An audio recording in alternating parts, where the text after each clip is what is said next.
Good afternoon, everyone. Just one thing at the top.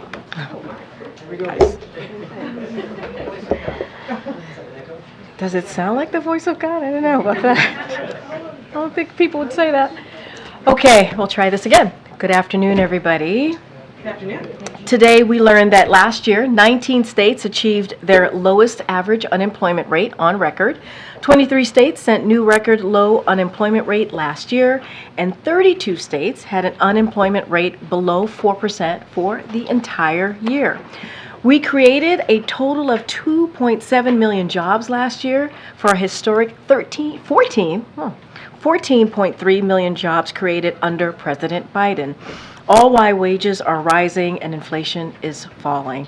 And we've continued lowering costs for families from healthcare and prescription drugs to utility bills. This is the heart of President Biden's strategy to grow the economy from the middle out and the bottom up. Now we're seeing consumer sentiment rise as more Americans feel the results of President Biden's economic plan. And with that, I said I was going to be real short. I am. Admiral John Kirby is here to give an update on the Middle East. I think as you saw yesterday, the militaries of the United States and United Kingdom, with support from Australia, Bahrain, Canada, and the Netherlands, all conducted an additional round of strikes against Houthi targets in Yemen. These self-defense strikes targeted missile systems and launchers, unmanned aerial and surface vessels, storage facilities, fighter aircraft, helicopters, and attack boats, all with the goal of further degrading the Houthis' ability to conduct further attacks on ships in the Red Sea. Initial reports from the Pentagon indicate that all the targets were hit and that they will help further degrade Houthi offensive capabilities. That said, the Pentagon is still conducting a battle damage assessment, so I'd refer you to them for any additional detail. I just want to remind that the United States is acting as part of a coalition of countries committed to the defense of our ships and our sailors, to upholding the freedom of navigation in a major international waterway, and of course to holding the Houthis accountable. And as the President has made clear, we will not hesitate to take further action as appropriate.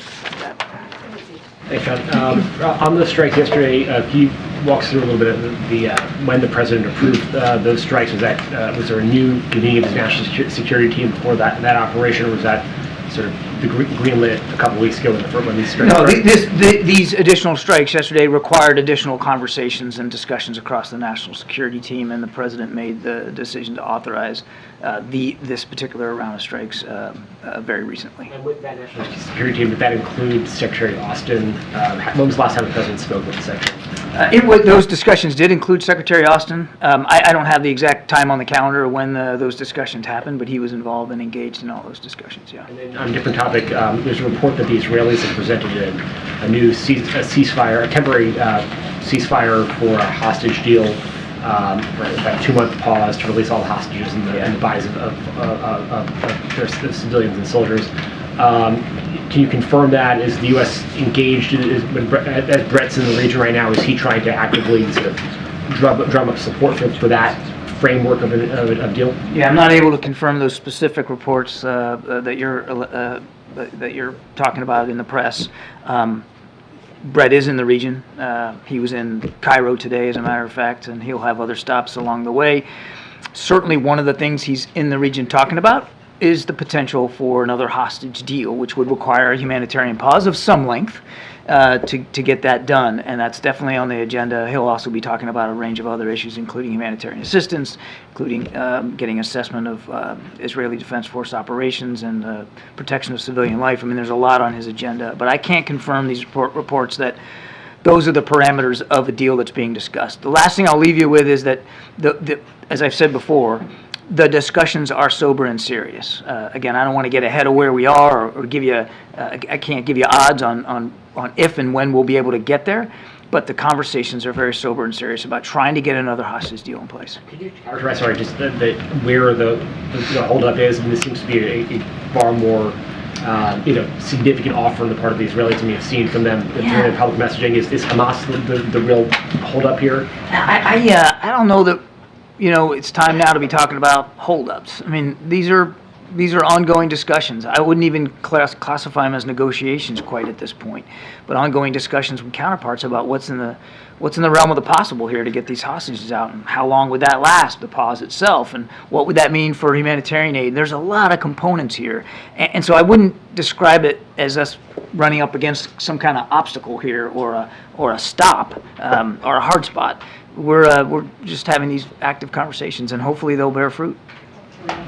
Do you think that a pause of a really extended nature, whether it's 2 months or it's weeks, very different than what we saw in the earlier release of hostages, would that not only serve to be a pathway for hostages to come out, but also to change the overall nature of the fight and transition to a different character of or intensity of the conflict?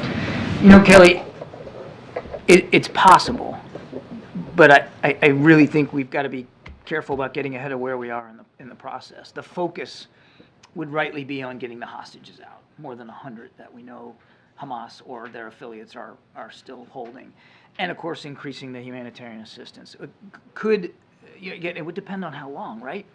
And so I think it's possible that it could have some larger implications for the conflict itself, but it's just too soon to know right now. And do you think that the substantial loss of life among the IDF, the 24, is that a component of changing how Israel may view where we are in the war now, to have a catastrophic incident like that? Only the Israelis could answer that question. It was a terrible day for the IDF yesterday. That's an enormous amount of troops lost in one day, and certainly our condolences go out to all the families and their teammates as well.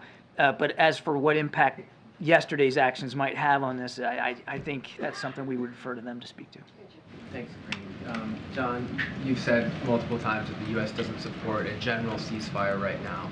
But would the White House support a 30-day, a 60-day, or a 90-day ceasefire if that's something that Israel was open to for a hostage? Sure, absolutely. If that would give us the opportunity to get hostages out and get more aid in, we would absolutely support a humanitarian pause of a longer length than the week that we were able to accomplish. Absolutely, we would. And do you think that's realistic, that a 90-day pause, for example, might be agreed?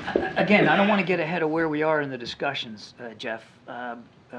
So I can't confirm the reports out there about what the length might be.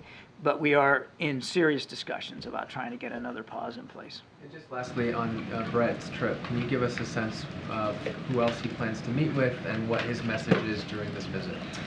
He's working on a range of issues, so his messages are really in line with our policy, which is making sure Israel knows it has the support that it needs, making sure we're getting humanitarian assistance increased to the degree we can, getting the hostages out, and obviously helping to work towards an arrangement where a pause can be in place to allow all those things to occur. He'll also, no question, have other discussions about other regional issues, including continuing to explore the idea of normalization between Israel and Saudi Arabia.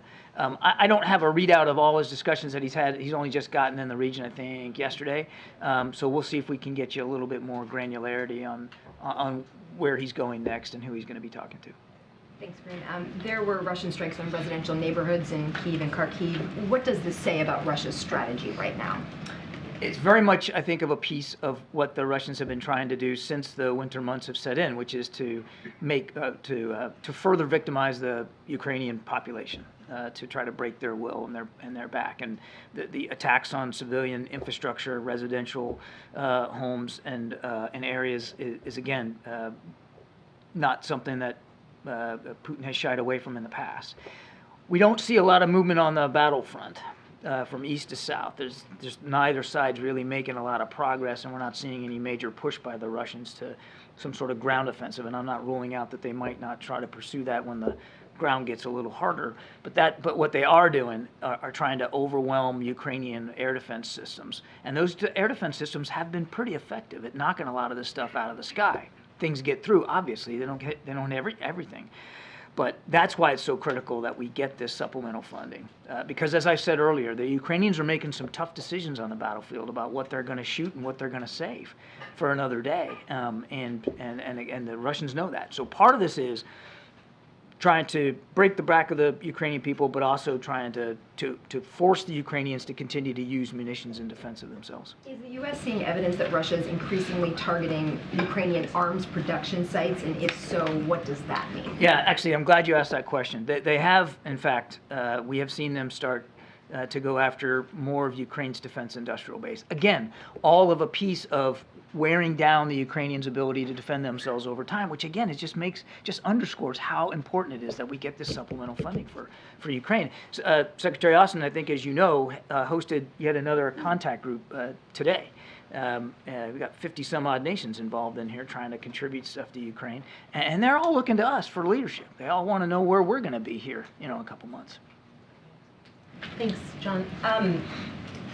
Are the U.S. strikes on the Houthis aimed simply at degrading their capabilities, or also at interrupting the rate of resupply of material from Iran? And what has the U.S. observed about those resupply efforts? Are they slowing down? Are they speeding up? Two different efforts here. We already have in place and have been doing interdiction to try to stop the flow of munitions from Iran to Houthi-controlled Yemen. And as a matter of fact, that's how we tragically lost those 2 Navy SEALs. They were involved in an interdiction mission of that sort. The strikes that were taken are something separate and distinct, and it really is designed to disrupt and degrade Houthi offensive capabilities, to make it harder for them to continue these attacks. But are you seeing any efforts by the Iranians to pick up the pace of supplying the Houthis as they come under attack? I would just say we're watching this very, very closely. I mean, it's not Iranian support of the Houthis is nothing new. They have not only supplied things to them, but to Hamas and Hezbollah and other groups in the region. And I would just say we're monitoring that flow as closely as we can. I think that's as far as I'm going to be able to go today. And then can you give us an update on the effort to prevent a war with Hezbollah and Amos Hochstein's efforts in the region? We are involved diplomatically, not just with the Israelis, but with officials in Lebanon to see what we can do to keep that the conflict from widening and escalating there along that northern border with Israel. We still don't believe that it's in the interest of the Israeli people, certainly not in the interest of regional security, for another front to be opened up. We have not seen, and I think this is important, I'll let Amos speak to his discussions. He has been a significant interlocutor in having these discussions. But we have not seen Hezbollah jump in with both feet and come to the aid of Hamas. There have been, I'm not going to obviously dismiss it, there has been rocket fire exchanged on both sides. We want to see those tensions de-escalate, but we have not seen Nasrallah give orders that they're going to go all in to help Hamas. As a matter of fact, I mean, take a look at it. And I know we're all talking about the Houthis and I get all that, but there ain't a whole lot of people that are jumping in with 2 feet to help Hamas in this war that they started on the 7th of October. Thanks, John. I had one on the Middle East, but first I wanted to follow. Zeke asked about Secretary Austin. He had his first public appearance today from a very secure printer closet over at the Pentagon. I'm wondering if you have a sense of when we might see him in person, if that's been a conversation between the White House and the Pentagon about kind of getting him out. Getting him out? Yeah. I think, as I understand it, and you should check with my Defense Department colleagues, but I think he hosted that contact group from home over Zoom, and he's done these virtually before. Getting 50 nations all together in the same place sometimes can be difficult. So this one was another virtual one, and I understand that he took it from home. I don't have anything on. I certainly wouldn't be in a position to speak to his schedule and when you might see him out more publicly. But I know that they're working through at the Defense Department, working through what his schedule will look like once he's able to get back to work in the Pentagon, and then how they build out his calendar. But that's really for them to speak to. And then on the Middle East, you mentioned yesterday that we were engaging the Saudis and regional partners still on that normalization effort. But I wanted to ask about at the G20, there was the announcement about the India to Europe sort of rail and waterway trade pipeline. The economic corridor. Yeah. Has the conflict in Israel sort of put that either on the back burner or effectively killed that effort, or is that something that's still an active part of talks? The short answer is no, but look, that is a major rail corridor that actually we're calling an economic corridor, because while it's principally around a rail system, there would be all kinds of logistics and sustainment hubs along the way, and offer all kinds of opportunities for infrastructure improvement and employment opportunities. And that's a years long process. It's going to take a long time to get there. The president knows that, and so our work and our efforts to start laying the groundwork, literally, if you'll excuse the pun, but laying the tracks for that are ongoing. John, I just want to go back on the strikes on the Houthis. You listed a number of countries, allies involved in this: UK, Canada. How is this coordinated? And by the way, does the mission have a name? Is it just like we're striking the Houthis operation? And how does the coordination happen? Is the president involved? Has he talked to Prime Minister Trudeau, for instance? So there's a lot off there. Not every nation is involved in the actual dropping of munitions. In this case, it was the United States and the United Kingdom. Other nations, as I indicated in my opening statement, they contribute other capabilities. I'll let them speak to what they're doing to support these strikes on Houthi capabilities ashore. There is an awful lot of coordination done at various levels. I mean, the president spoke yesterday with Prime Minister Sunak, and obviously this was on the plate to talk about it, given that conversation took place in advance, a few hours in advance of the strikes that we actually took. And we always read out his calls with foreign counterparts, so it's not like he would have a conversation with another prime minister and you wouldn't know about it. But he is involved at his level, of course, but so is Secretary of Defense, so is Secretary of State, so is Jake Sullivan, our National Security Advisor, and then staff levels at the NSC up and down the chain of command are involved clearly with our counterparts. So this mission is just, we're striking the Houthis. You're asking for the name? Well, is it an operation organized and well thought? I'd refer you to the Pentagon if they've given it an operational name or not. That's really for them to speak to. We're not so much worried about what bumper sticker you slap on it. We're interested in making sure we're going after Houthi capabilities and trying to degrade their ability to continue to conduct these attacks. Thank you so much, John. I'm right here. Oh, sorry. Just a quick question about whether the administration includes environmental impact assessments in calculating how to support allies like Israel and Ukraine. Just for reference, we interviewed some environmental experts who estimated that in the last 60 days, U.S. supply flights to Israel contributed to 133,000 metric tons of CO2 emissions. That's a lot, right? So is that part of the calculation that you make, and how do you balance your desire to protect the environment with your desire to protect your allies? I know of no, and I'm happy to take this question, I know of no mathematical analysis that we're conducting at an agency level to judge the impact of using jet fuel, for instance, to fly support to Ukraine or get it into the region for Israel. Again, I'll take that question, but we're focused, rightly so, on making sure that our two partners have what they need to defend themselves. And that's really where the president's head is.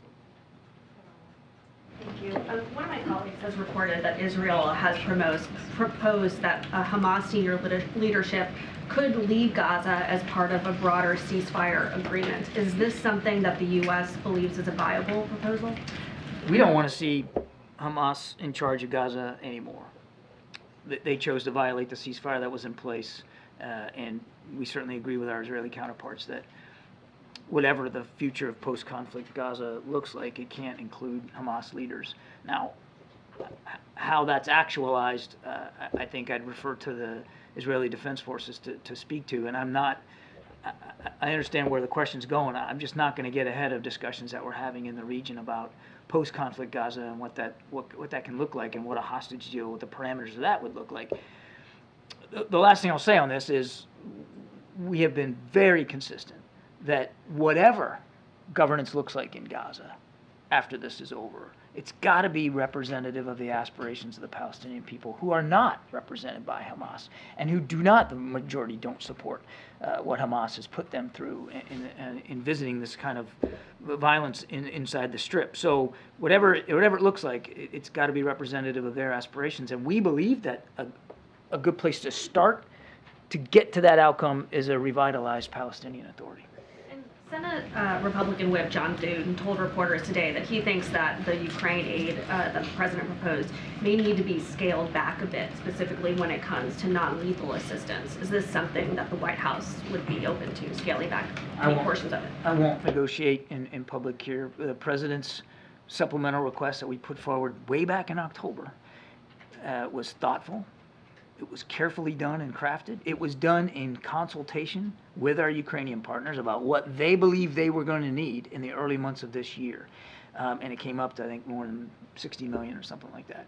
I'm sorry, 60 billion. And we believe that that was an adequate request, and that's the request that we want considered. Thank you, John. Why are you guys making it easier for people to enter the country illegally? I don't believe we are. Why do you think we are? Well, you guys sued to cut razor wire that was put in place by Texas officials. So that the Border Patrol could actually do their jobs, but keep going. Well, you won in court, so now what? The Border Patrol Union president is saying the Supreme Court's decision is going to undoubtedly encourage more illegal immigration. Do you guys know better than the Border Patrol Union? The Border Patrol needed access, and that's why we sued to get rid of that razor wire, so that they could do their jobs. And you know what would also help them do their jobs, Peter? More Border Patrol agents. There's an idea.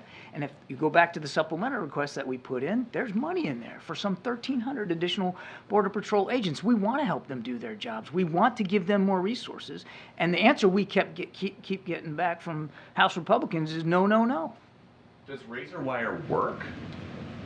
Does razor wire work for what? Does it work for the Border Patrol to allow them to have the access they need to be able to better process people that are trying to get across the border? I don't think so, and that's why we asked for it to be removed. But what is the president's plan? This is happening just weeks after 300,000 people came into this country over the southern border illegally. The razor wire, officials down there think, was keeping some of them out.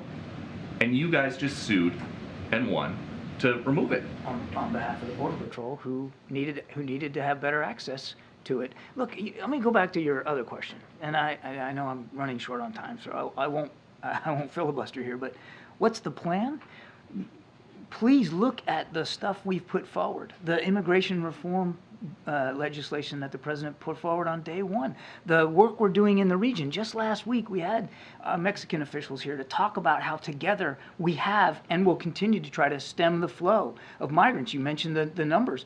No question there's a lot of people trying to make that journey, but it's not just to the United States, it's to other countries in the world, in the region. We're seeing historic movement.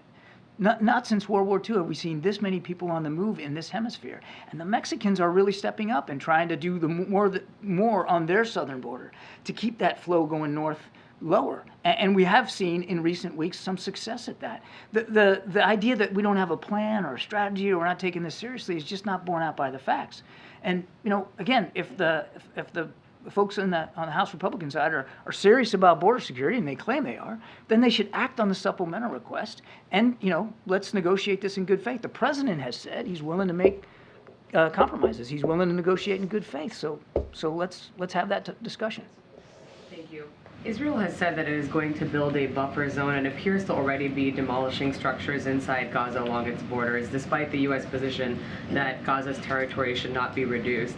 Does the administration object to this plan? And if the Israelis are moving forward anyway, then what is the administration doing about it? I'll let the Israelis speak to this idea. Nothing's changed about our view, Sabrina. We do not want to see the territory of Gaza reduced in any way. We won't support that. And the administration has communicated that directly to the Israelis, that they shouldn't create these buffer zones? I won't talk about our diplomatic conversations. We have been very clear and consistent, both in private and publicly, that we do not want to see the territory of Gaza reduced in any way.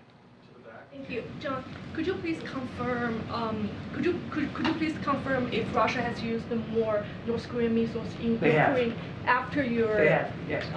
2 weeks ago announcement? And what's your response to President Putin's visit in the near future to North Korea? Well,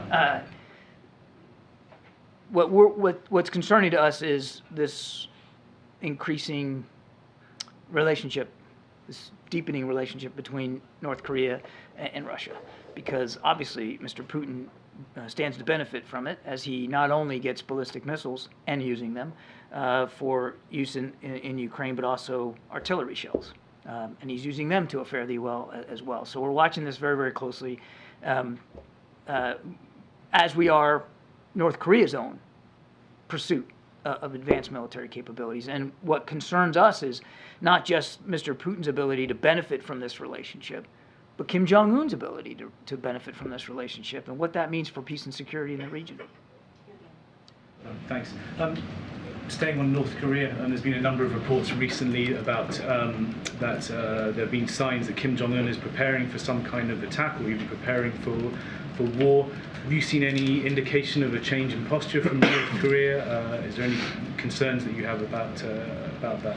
I want to be careful here. I don't get into intelligence assessments, but we're watching this very, very closely. And I would just tell you that we remain confident that the defensive posture that we're maintaining on the peninsula is appropriate to the risk. On the Houthis, back to the Houthis. So Treasury issued a general license allowing the Houthis to profit from oil sales. Why designate or redesignate them a special terrorist group if you're going to allow them to make profits off of oil sales within the country? It doesn't. You're talking about General License number 25, which is designed to allow for the import of some petroleum products such as cooking oil, so that the Yemeni people aren't suffering and they can eat. It does not allow, and I'm happy to get you the exact language, Ed, but it does not allow for the transfer or the export for profit of Yemeni petroleum products. They are not going to be allowed to profit off of this. There are 5 licenses in general, or in total. One of them also allows them to get payments for goods going through the ports, as well as fees from people leaving airports. Again, it's a question of allowing them revenue to do their operations. I'm happy to refer you to Treasury for more detail. My understanding of that license as well is it will not allow them to profit. A senior administration official told Politico that one aspect of your plan to stop the Houthis is to have China pressure them to stop. Does the administration have any indication that China has sway with the Houthis and any interest in applying such pressure? China has influence over Tehran. They have influence in Iran. And they have the ability to have conversations with Iranian leaders that we can't. And so what we've said repeatedly is we would welcome a constructive role by China, using the influence and the access that we know they have to try to help stem the flow of weapons and munitions to the Houthis. Thank you. You mentioned earlier the meeting with Mexican officials that was last week to talk about migration. Can you talk through what some of the next steps are after that meeting and whether U.S. officials are going to meet with them again in the coming weeks? I don't have another meeting on the schedule right now to speak to or to announce. I have every expectation that there will be additional conversations at various levels of the staff. We're focused on root causes of this migration and helping try to, with our Mexican counterparts, alleviate some of those root causes. There's lots of reasons why people are on the move, depending on where they're coming from. We're also working closely, as I mentioned to Peter, with the Mexican officials about what they might need to help as they deal with pressure at their southern border. And they have taken some action. They've put more soldiers down there. They are doing more work at railheads and bus routes to try to stem the flow. And so we're going to keep having those kinds of conversations with them. What they might need. Are you talking about support from the U.S. to stem the flow at their southern border? Support from the U.S., support from in the region. I mean, again, we're trying to take a true regional approach on this. Thank you. Go ahead, sir. Thank you. As Turkish parliament is appearing to move on Sweden's NATO accession, the Hungary's prime minister is suggesting that it's still up for negotiation. He invited his Swedish counterpart for negotiation on NATO's accession. Do you see this as still up for negotiation? And relatedly, the Polish prime minister suggested that Hungary is quietly working with Russia and betraying Europe. Is that your assessment as well? First of all, we understand that the Turkish parliament may be taking up this decision today. Obviously, we'll watch this very closely. As the president has said, Sweden is more than ready to become a NATO ally, and we certainly look forward to their accession into the alliance, but I'm not going to get ahead of the Turkish parliament. Obviously, these are discussions and a vote that they have to hold.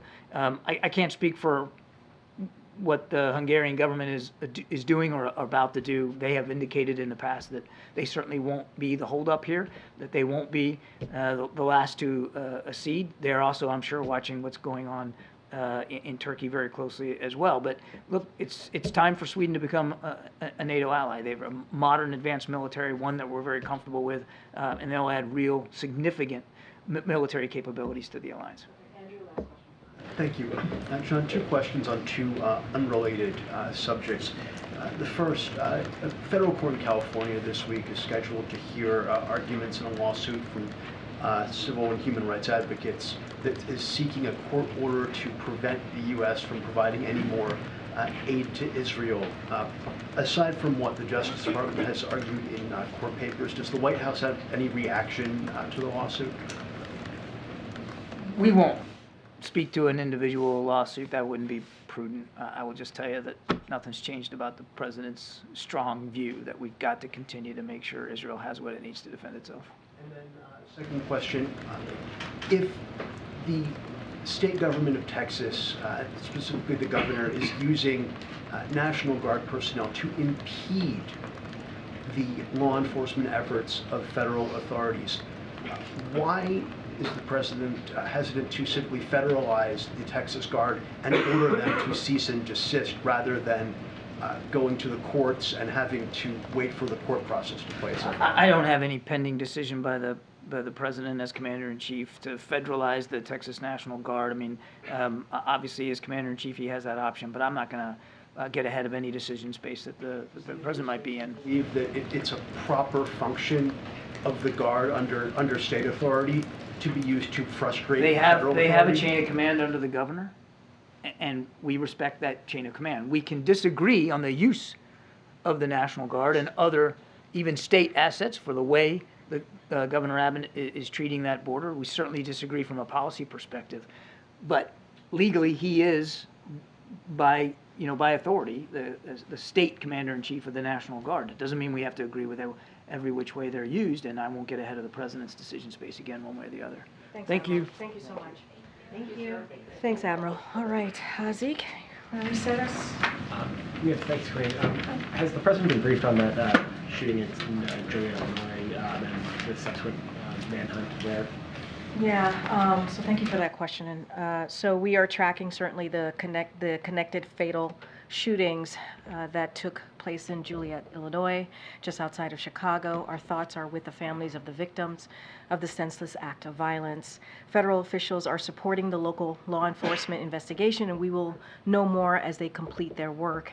As law enforcement has stated, the shooter appears to have died of self-inflicted gunshot wounds.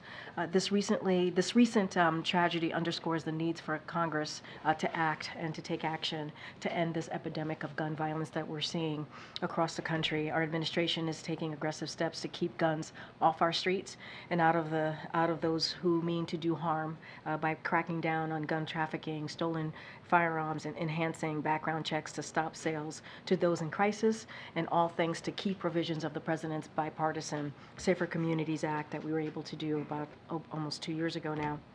But we need Congress to do more: universal background checks, red flag laws to provide further protections and tools to prevent such tragedies. The longer they wait, the more communities like Joliet will continue to be torn apart by gun violence. So we are certainly tracking this, and so we're going to see what the local law enforcement say about the more specifics of this horrific gun violence.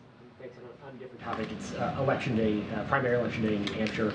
The president's name is not on the ballot, but many of his supporters are trying to write his name onto that ballot there. Without speaking to 2024 at all, how does the president plan to spend this evening? Does he plan to watch those results? How does he plan to monitor the outcomes of the race? So I appreciate the question. So look, as you know, the president is going to be heading out in a couple of hours to head to Virginia. He's going to be doing a dual, obviously a dual event with the vice president. Can't go too much further into that, but obviously you all know they're going to be speaking about reproductive health care, the importance of that. Yesterday would have been the 51st anniversary of Roe v. Wade before the Supreme Court overturned Roe, and we have seen the devastating effects that that overturning of Roe have had across the country, with women obviously not being able to, many of them not being able to make decisions on their own health care. So you'll hear from the vice president, obviously, you'll hear from the president. So that's what he's going to be doing later on today. I have not spoken to him on how he's going to be taking in the results tonight, so I don't have anything specifics to share on how that's going to how the president's going to be spending his evening, but certainly he is always focused on the American people, and that much I can promise. And do you have any concerns that he might lose that writing campaign? I think the president's concern right now is making sure that we continue to deliver for the American people. That's his focus. I'm going to try a couple on the border negotiations. Oh, sure. Now that it seems there's a semblance of optimism on the Hill, that this is inching We've always closer. been optimistic. No, on the Hill. On the Hill. Okay. A semblance, so, that it's inching closer to the finish line. Has the president spoken to negotiators this week? Will he meet with any of the Senate leaders on this to get it across the finish line? So we don't have anything to preview on any conversations that the president has had specifically with the negotiators. And I'm assuming you're speaking about the senators, both Republicans and Democrats. Obviously, he gets regularly updated from his team, who have been in close part of these negotiations, and obviously in close contacts with members in the Senate, and they've been doing this for months now, so he's getting regular updates every day, daily updates. And the president said last week, I think someone asked him how he felt about it, and he thought it was basically a deal was soon to come. So, look, we continue to be optimistic. This is an important negotiation to try to figure out how do we address a broken system, the immigration system. How do we deal with border security? It is a bipartisan negotiation, which we really truly appreciate, to get to that agreement, and we are going to continue to be optimistic. If there are any conversations that the president is going to have that we feel, that we will that is necessary to share, we certainly will do that. But as you know, the president, because he has relationships with many of those Senate members, tends to have regular communications with some of those senators on the Hill. Arlette had asked Kirby, so we touched on this somewhat, but I think more specifically for you, because of the politics of this, if the border policy changes come in at a higher number, the total cost of that compared to what the administration had asked for in the supplemental for border security, is there wiggle room in the appropriations process?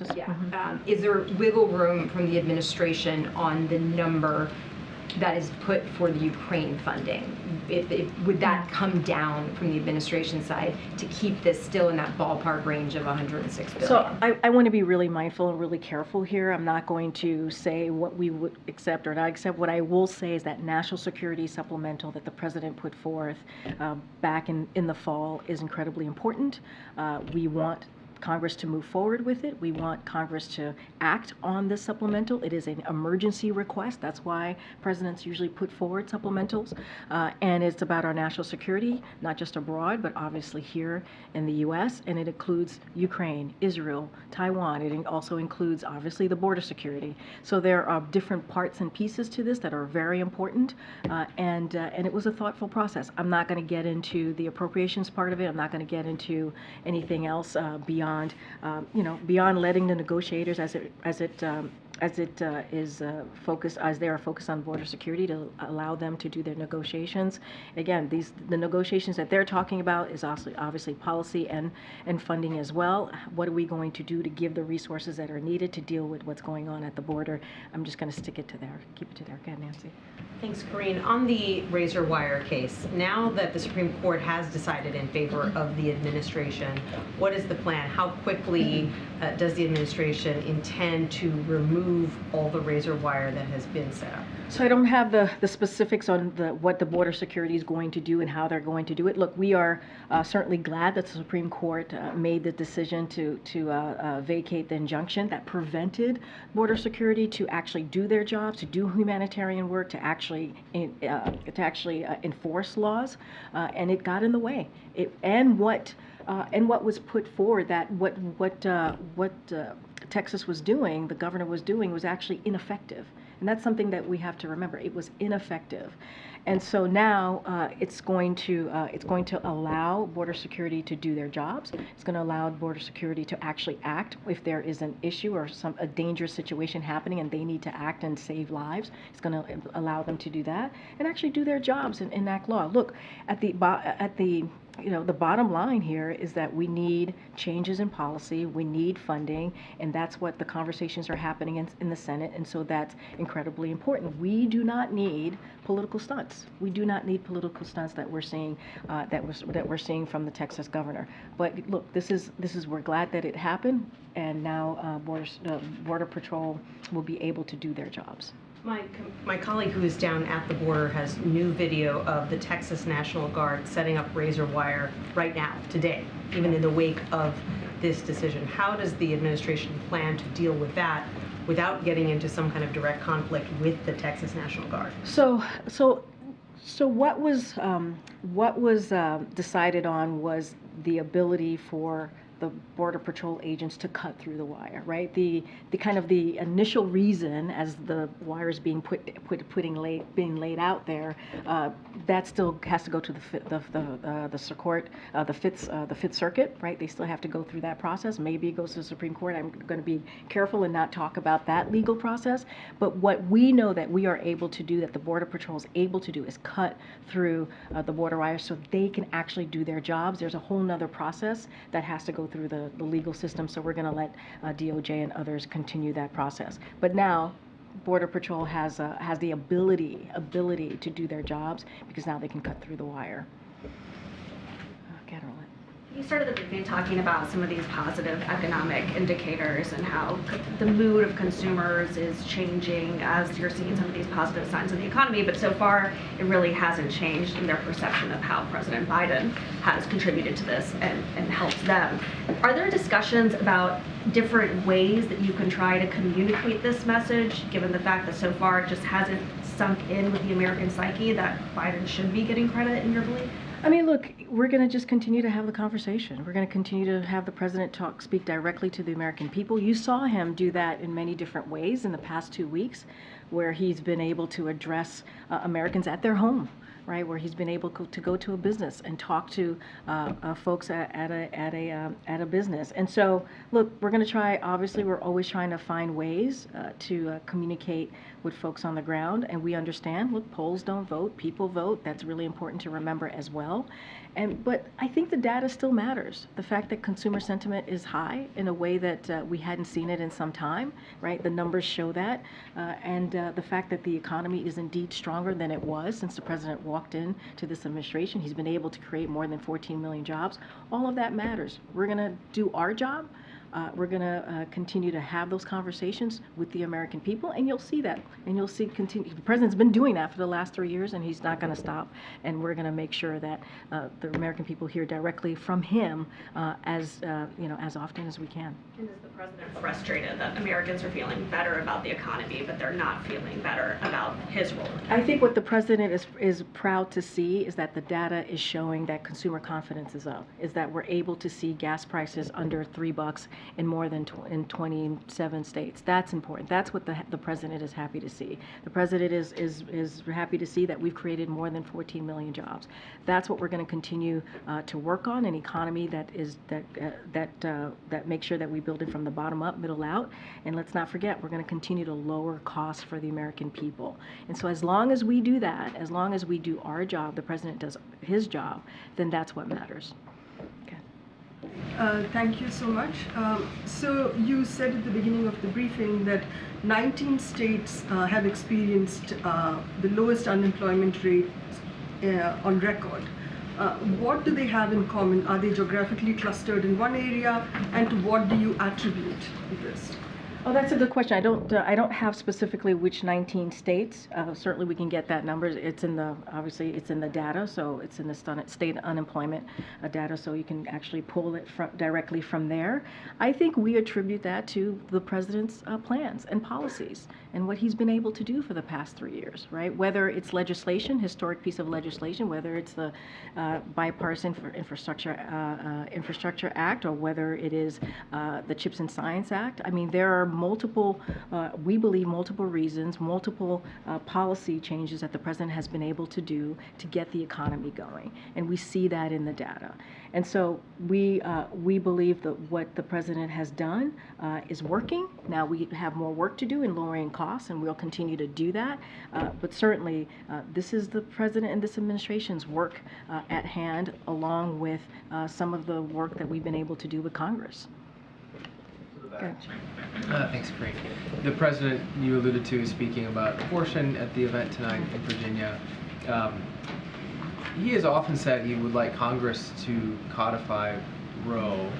Are there talks between the White House and legislators in Congress about doing that? I know they don't have the votes for it, but is there a effort right now to prepare for that underway? So I can't speak of a conversation specifically on that we've had with legislators. We talk to legislators on an array of issues and certainly different agendas. I know that legislators in Congress have tried to introduce pieces of legislation to codify, to do just that, to codify Roe. And so, look, here's where we are. Majority of Americans want to make sure that their rights are protected, that their freedoms are protected. That's where majority of Americans are. They want to make sure that women have the right, the ability to make decisions on their reproductive health care. That is something that we know.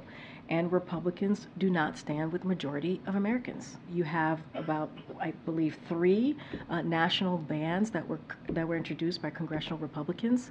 And so that is a problem. And so we have to be very clear. This is why the president, the vice president, and his entire administration is going to continue to speak loud and clear and stand on the side of majority of Americans.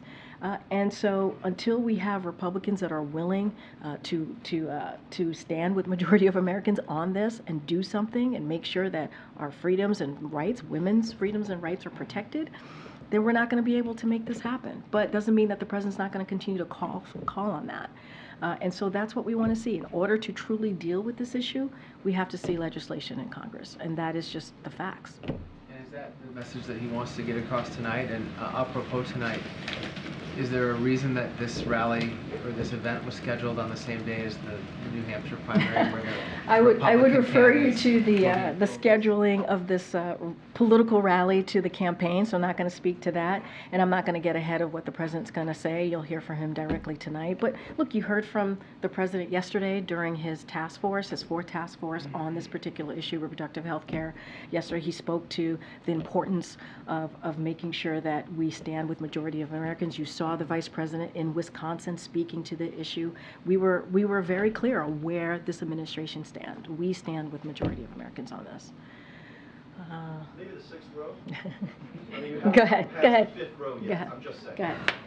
Thank you for keeping track, but I believe there's a gentleman that I called on that's sitting in your row. Thank you. Oh, thanks, James. I appreciate that. Thanks, Karine. Does the White House support the possibility of limiting immigration parole that seems to be now at the center of Senate negotiations?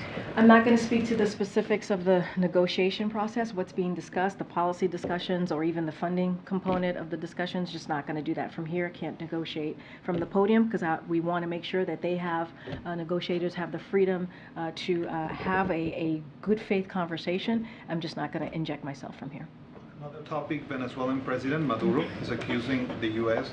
of plotting to kill him, specifically the CIA and the DEA. Has the White House seen these accusations, and how do you respond to them? I mean, I've not seen those accusations. Obviously, that sounds a bit, well, not even a bit. It's just not factual. I'm just going to leave that there. All right, I'm trying to call some people I haven't called on. Go ahead, in the back. Go ahead. I know. No, go ahead. This young lady. Go ahead. No, I know.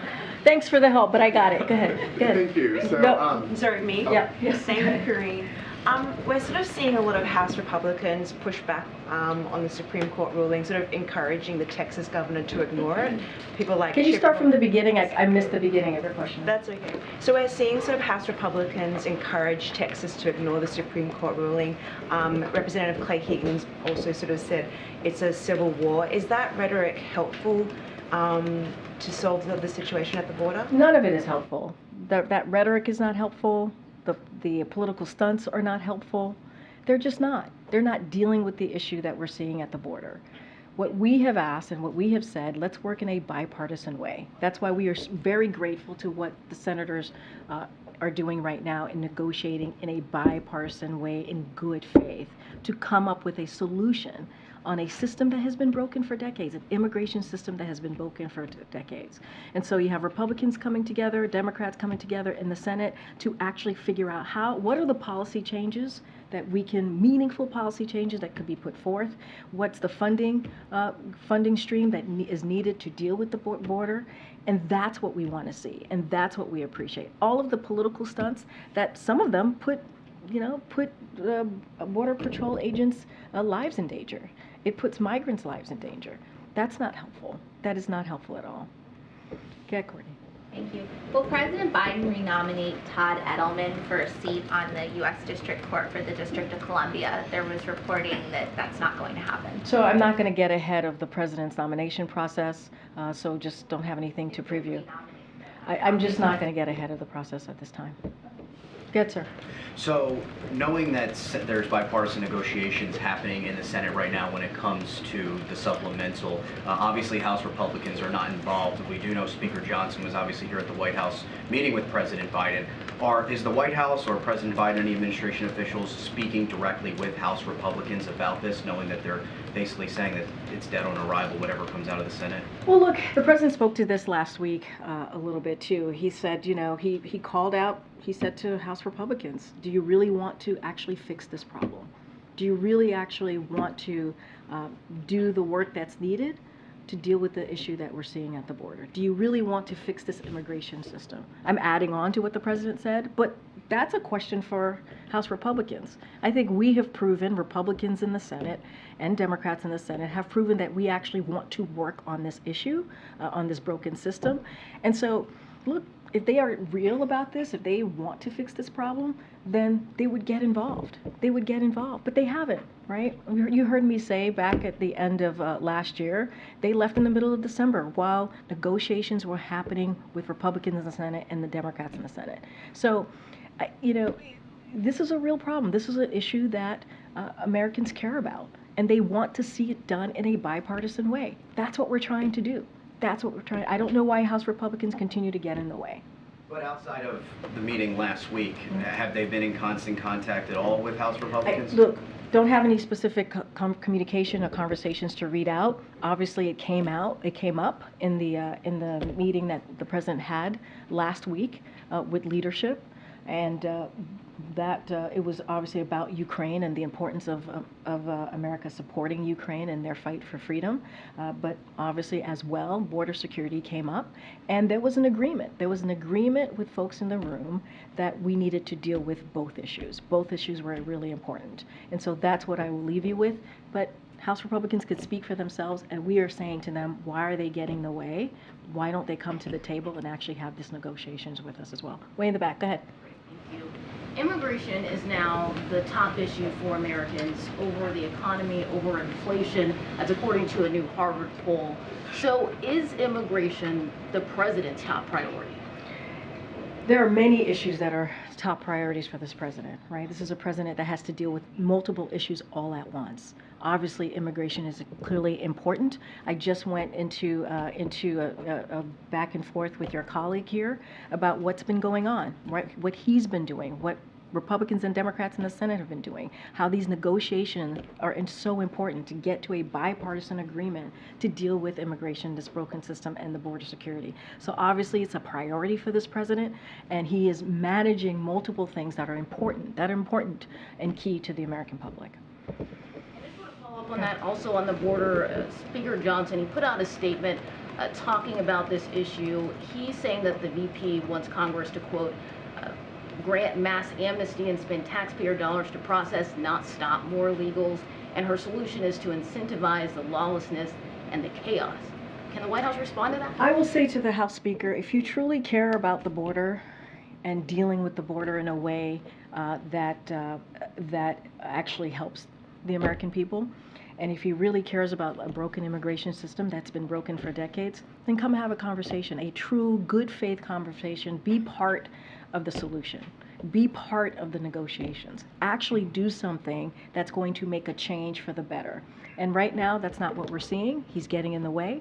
And, you know, that's not what this president is about. He wants to see this done in a bipartisan way, bipartisan agreement that is effective and that actually has meaningful policy changes and also funding streams that make sense. That make sense. All right. All right. Thanks, everybody. We'll see you tomorrow.